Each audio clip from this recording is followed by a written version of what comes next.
I'm willing to bet the Leafs didn't sign Craig Berube, and then he turned to them and said, "Boy, I can't wait to coach Mitch Marner next season."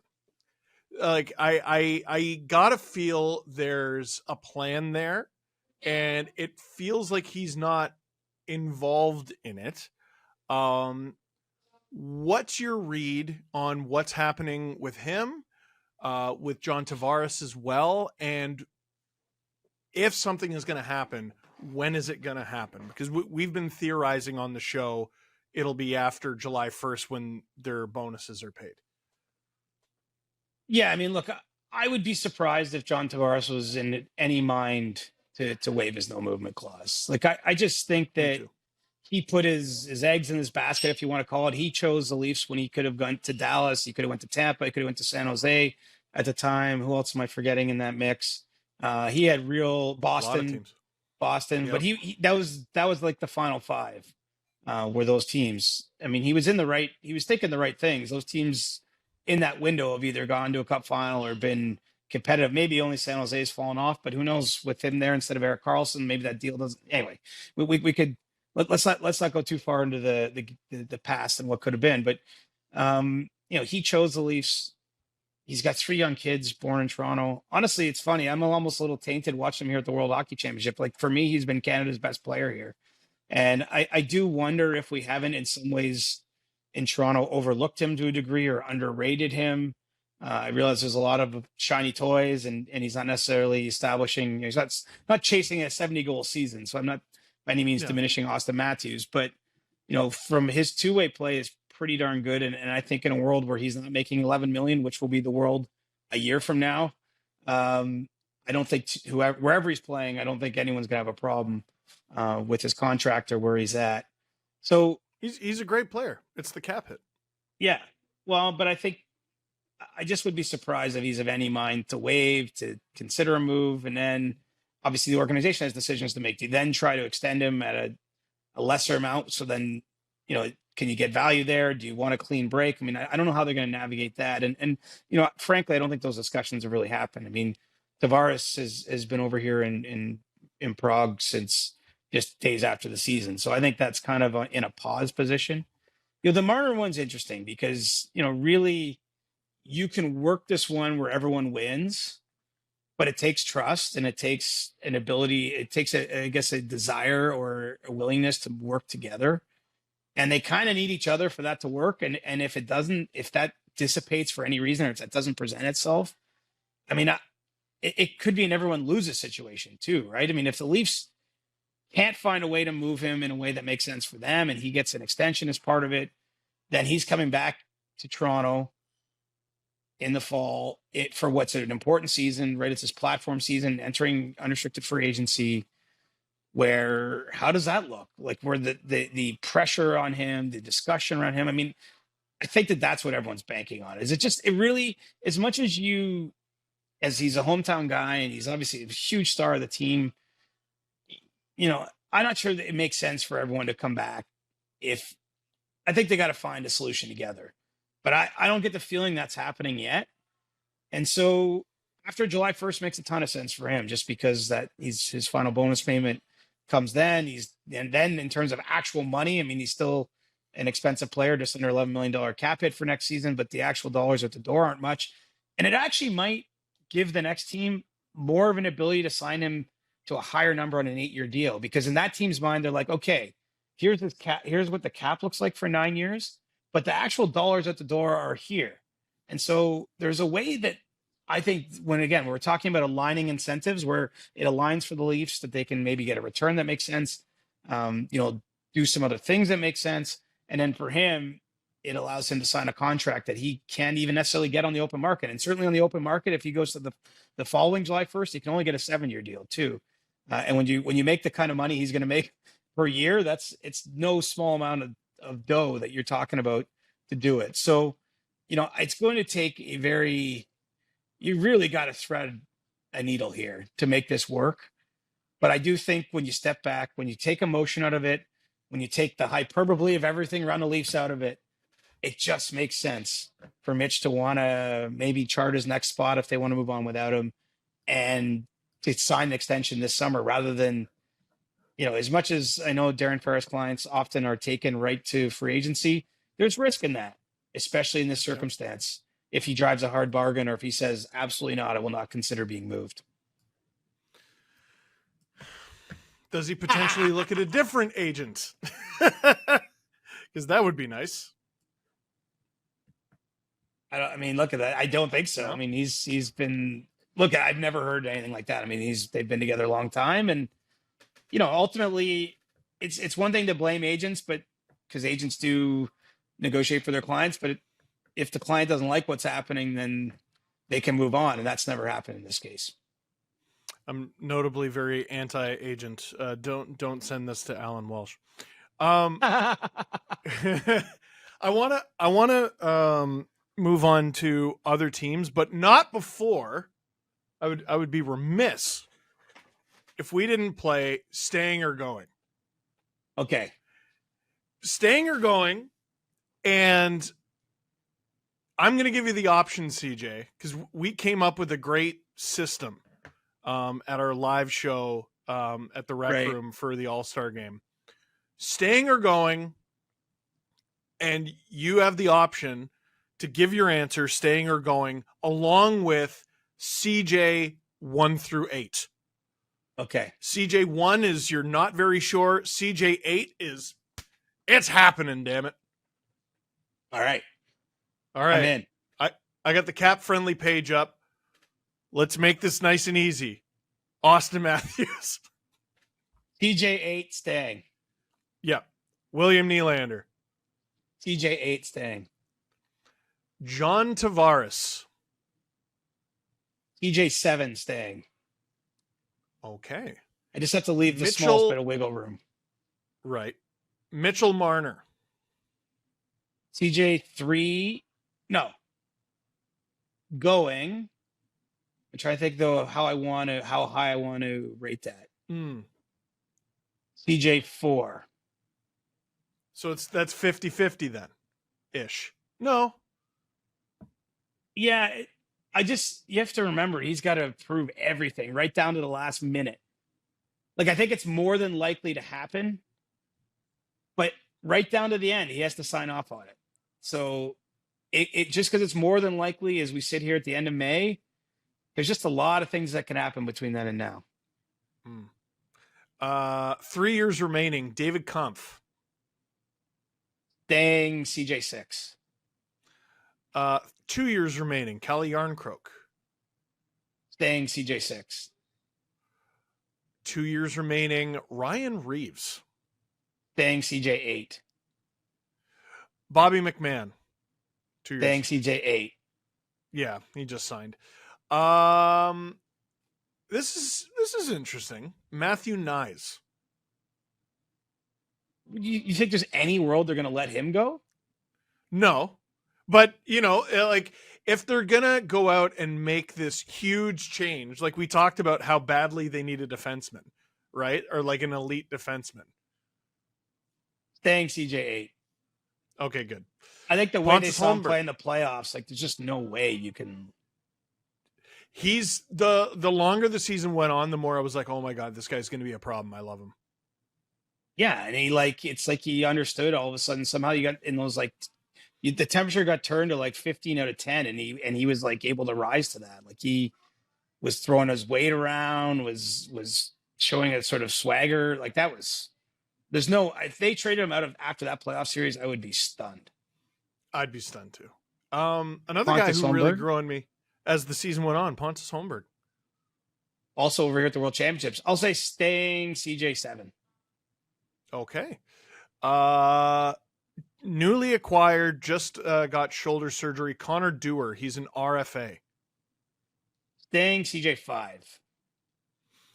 I had no idea this player was an RFA. I guess because I didn't realize how young he was. Noah Gregor. Ooh. They have his rights. They could technically just let him walk. I'll say going CJ 4. Okay.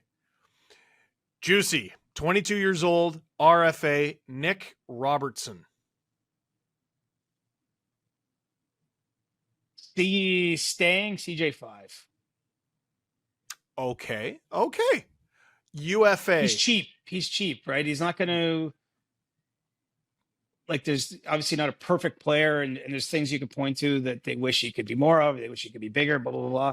He's going to be cheap, and they need some cap bargains. When you say cheap, do you mean something in the neighborhood of like Bobby McMahon, 1.35, or even less than that potentially? I think something maybe a little more than that. It's tough. Yeah, Bobby he scores a lot of goals. He scores a lot of goals. Like that's the thing. I haven't done the comparables and I haven't made enough calls to say anything too credibly on that, but I think that he's scored enough in pretty limited minutes to maybe get a bit more than that. But I mean, look, cheap as anything under 2 million in the NHL nowadays. I mean, I don't know what the average salary is, but it's above 2 million. So I think he's going to still be cheaper than the average player. Interesting. Okay. 29-year-old UFA Tyler Bertuzzi. Going CJ5. That's better than I thought, honestly. That's better than I thought. They have interest in keeping him, but I just think that he can be a UFA. I think he's going to test the market. Do you have any hold on what kind of number Bertuzzi can ask for? Because he had such a weird season. It was a weird season. I think the number he's probably most interested in is how many years he's signing for. I think that, after going Detroit to Boston the previous year, 1-year deal in Toronto on the second or third day of free agency, whatever that was last summer, I think he's looking for security. And I don't know that the Leafs are going to want to ultimately go there with him on the kind of number he's looking for. I mean, whether it's 5 times 5, maybe a bit above that, a lot. Final forward, 29-year-old UFA Max Domi. Dang, CJ7. Wow. Okay, that's a big one for a UFA staying CJ7. Wow. It makes a lot of sense. I mean, it's funny. One thing that stood out to me in that playoff series against Boston, at one point, John Tavares made a comment. He's like, Max feels like he's part of the fabric of our team. And I just thought, wow, like for someone who's only been there, it was her first season, the way it worked with Matthews towards the end of the year. And, same agent as Austin Matthews. I think the Max has a desire to stay. I think it's much more likely than not he remains a Leaf. Okay, that's juicy. Morgan Riley, a number of years remaining at 7.5. He's 30 years old. He has a full no move. Staying CJ8. Yeah. 1 year remaining at $2 million. 30-year-old Jake McCabe. Staying CJ8. Okay. Newly extended Simone Benoit. CJ8 staying. Yep. Connor Timmins, 1 year left, 25 years old, 1.1 mil.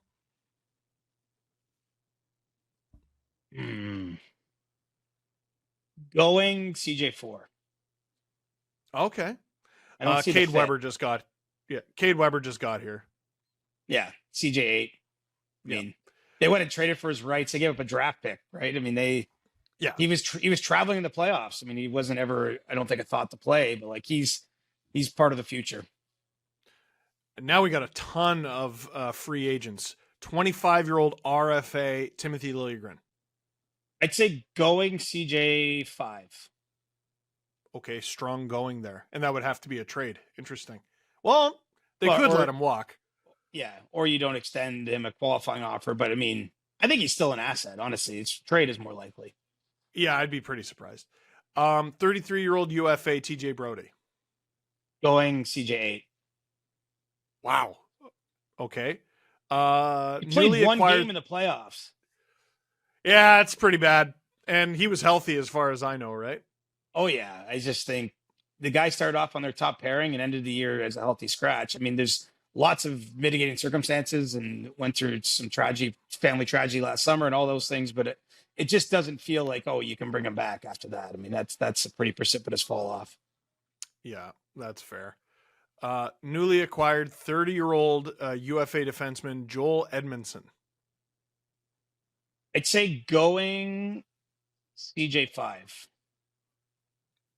Okay, so there's a door there. There's a window. He could be back. Newly acquired 30-year-old defenseman UFA Ilya Lyubushkin. I'm going to say staying, but only CJ4. Like, I'm not saying with a lot of conviction. And we've already seen this movie once, right? But I thought he played pretty well. In talking with Ilya, a little bit, like I got the sense he said it felt like coming home a little bit. This trade back to Toronto, like I think he's very open to it, and I think he fits a profile. It's just the question is, for him, is there more money to be made on July 1st? And that's the only reason I'm just not sure the Leafs can pay him top dollar. But then at a certain point, do you want to move again? If I were Arizona, his agent, Toronto, Buffalo, Anaheim, Toronto in the last like 4 years. Stop signing for more money with the worst teams in the universe. Like, dude, he has not played on a variety of very good teams. Like, the Leafs are the best one by far, and their bar for success it's pretty mid, right, over the last little bit. Oldest active skater in the NHL, 40-year-old UFA Mark Giordano. Going CJ8. Yeah. Martin Jones, UFA. Ooh, going CJ5. He might stay. Okay. But like very unlikely. But like I think he's open to it. But nothing against Martin. I just think they're going to go another direction.